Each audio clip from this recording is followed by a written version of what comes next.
Çmimet e derivateve sërish kanë shënuar rritje. Kryetari i shoqatës së naftetarëve në Kosovë, Fadil Briani, në një përgjigje me shkrim për televizionin Syri, thotë se kjo po shkakton frikë për ndërprerje të furnizimit, duke ndikuar në rritjen e çmimeve.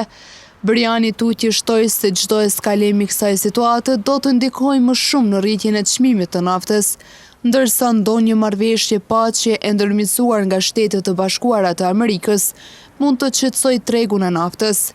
Çmimi i naftës në Kosovë, sipas Brianit, sigurisht që ndikohet nga këto zhvillime gjeopolitike, për shkak se Kosova importon pjesën më të madhe të naftës. Çmimet aktuale në Kosovë janë dizel 1.22 euro deri në 1.32 euro, benzin 1.21 euro deri në 1.31 euro. Qytetarët tanë nuk kanë nevojë për panik, sepse janë duke u shërbyer me çmimet më të lira në rajon, përveç Maqedonisë së Veriut, ajo ka akcizën më të ulët se ne për 20 cent, tha Briani.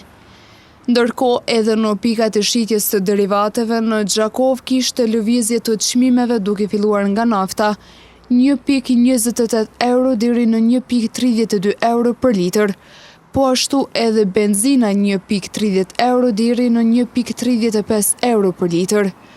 Kujtojmë se Ministria e Industrisë, Ndërmarrësisë dhe Tregtisë, saktësisht Inspektorati Qendror i Mbikëqyrjes së Tregut, ka intensifikuar inspektimet në teren ndaj operatorëve ekonomik që merren me tregtimin e derivateve të naftës në gjithë vendin.